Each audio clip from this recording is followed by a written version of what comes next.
Good morning to you on this Wednesday. I'm Stella Escobedo. Netta, how are you hanging in there? Because you were up at like, what, 1 a.m. this morning? Around 1:30, I would say. Yeah, it was just the loud booming sounds of thunder. And it's funny, I thought everyone would be the same way, but you didn't hear a thing. No, we didn't get any rain. I think. Okay. I don't know. And I did not You didn't hear notice any it? thunder. You didn't see any of this? No. Look at that. Didn't see any lightning. That's pretty lit for downtown San Diego. I mean, we saw a lot of lightning downtown. I live in La Jolla, so along the coast, right over the water is where it looked like. I was trying to get video for you guys, but it just, I kept missing it, and then I was like, I need to go to work. But this is, we want to see how it looked in your neighborhood. A lot of this is now winding down, so you may notice it's a little wet out there, depending on where you live. So make sure you download the News 8 app, click the Near Me button. It's in the lower right-hand corner, and you can upload videos and photos, and we might share it live here on the air. And this is a live view right now in Pacific Beach. How cool is that? I always love after, a storm rolls through, just the smell in the air. Things just look cleaner, feel a little fresher. Unfortunately, it may not feel that way because we're very muggy right now. Our dew points are way, way up there. All this moisture, this is what happened while you were sleeping. Did it miss us? This it came missed where I live, right? Yeah, look, like right in the north area. See, I'm not you see Escondido right there. You're just south of that, right? I'm not a deep sleeper. So no, it just didn't hit you. The mountains and deserts got a lot of it. So did the coastline. So it's hit or miss on where you are. But let's check in with Jenny. How are you doing, Jenny? I slept. I don't think I had any rain either. Mission Valley area. I don't know. Did it? Oh, you're a deep sleeper. Then I am I don't wake up for anything. The cats can be fighting in the other room, boyfriend screaming. I don't care. I need to sleep. Okay. Hey, 6:02. It is quiet out there. I don't see any major backups. Crash-wise, there is one over in the Hamul area, 94 Campo at Indian Springs. Cruiser blocking one lane. No updates on anyone being hurt. I'll end it with some good news. Crash on the southbound side of the 5 at Cannon cleared. Your 2 lanes are open. However, I do see just a little negligible delay due to that earlier crash. Stella. Jenny, thank you. Today marks the final farewell for a San Diego police officer and former Padres player. The community will be coming together to remember Officer Dal Walters. It's been more than a year since he passed away. News 8's Evan Narani is joining us live in El Cajon with what we can expect. And pretty soon here this morning, that procession you were saying is set to begin, right, Evan? Yeah, exactly. 6:30 really is when they'll be gathering at San Diego State University, and then from there be making their way to El Cajon here to Shadow Mountain Church. That's where the funeral is going to be taking place closer to about 9 a.m. They're hoping that that procession then will arrive here closer to 7, so about an hour from now. Now, in terms of the logistics of this was a funeral that was likely originally scheduled for about a year ago when Dal Walters had passed away. However, because of the pandemic, they of course put that on pause. So now that funeral will be taking place today.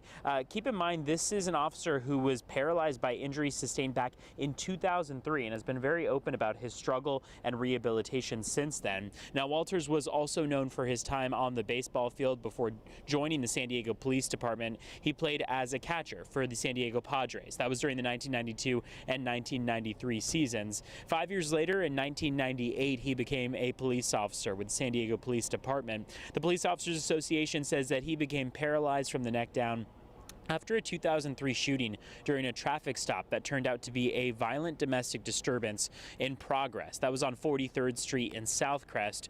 Walters talked openly about his rehabilitation and recovery following that 2003 injury. He said he doesn't regret being at the scene at that time and that it could have saved other people's lives in the process. So again, he was in a wheelchair following that in 2003 all the way up until he passed away last year. And now that funeral service will be held today, gathering in just about a half hour or so at San Diego State University. That procession will then be brought here to El Cajon to Shadow Mountain Church before the funeral begins closer to 9 a.m.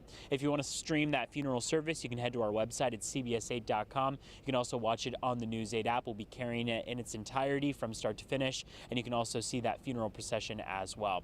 For now, I'll send things back to you. I'm Evan Narani, News 8.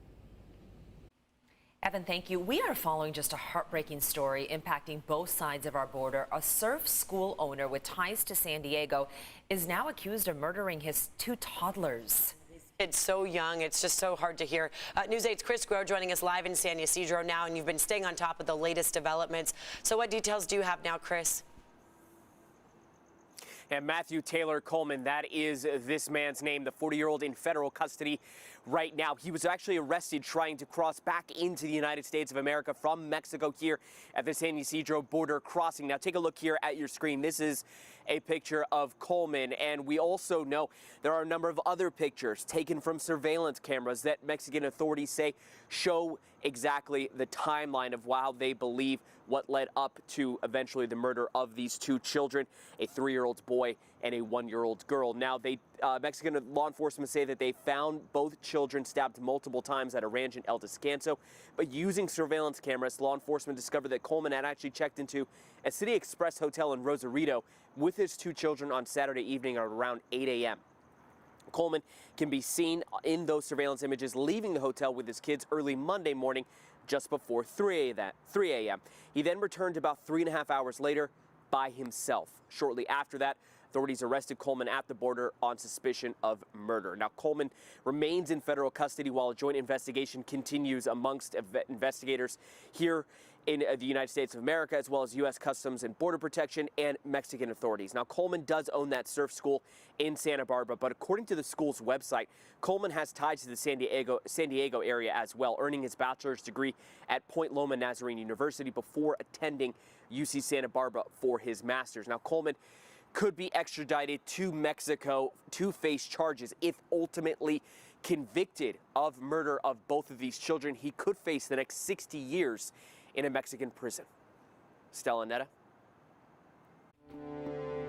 Chris, thank you. A major announcement is expected this morning. Governor Gavin Newsom could order teachers to get vaccinated or go through regular COVID-19 testing. This is according to reports from Politico and the LA Times.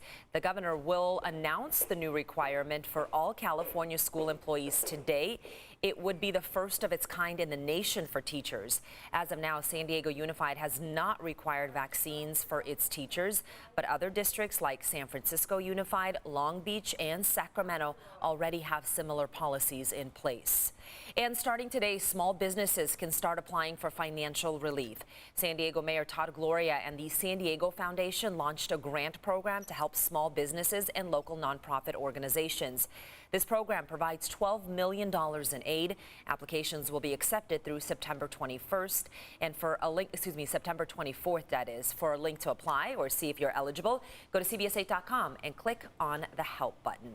6:08 on your Wednesday. Let's go ahead and check in with Netta now for a look at our forecast. Okay, how much rain did we actually get today? You know, it depends. Some places got over 2 inches of rain. So it was a lot of rain that came in places like Ranchita, which is east of Escondido and those mountains right there. Right here downtown San Diego, not as much, although SeaWorld, I'll show you in a moment, a 1/4 of an inch of rain. So you see our skies, we're looking at some of those higher clouds. This is all coming through from that system that came through. It brought thunderstorm action after midnight right through downtown San Diego. So here's a look at those 12-hour rain totals. This just came in from the National Weather Service. They are on it. So Ranchita, 2.27 inches of rain. That's a pretty decent dumping for the mountains. Ocotillo Wells right there in the desert's about an inch. Lake Cuyamaca got 8/10. SeaWorld, about a 1/4 of an inch. And then Fashion Valley, just over 1/10 of an inch. La Jolla, I thought I was getting dumped on. 0.01. That's all we got there. But I was worried because the Jeep top was open. But that should dry up pretty quickly. It should be fine with just 0.01 there. Overall, though, it was the thunder that was pretty loud. The lightning strikes, very impressive as you see them rolling through San Diego County.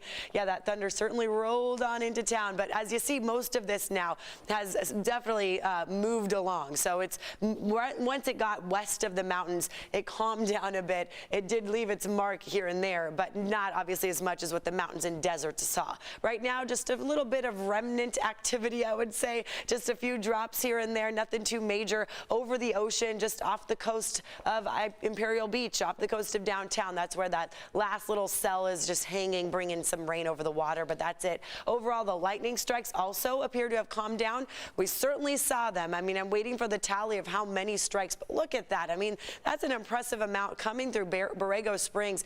Thankfully, it came with rain because obviously we don't want to see dry lightning like that. Look at this. This is about a 3-hour loop that came right through Del Mar, La Jolla, where I was. That's what woke a lot of folks up that live by the coast, and then most of that stayed over the water, and that's why people are being advised to just wait it out a little bit. Don't go in the water quite yet.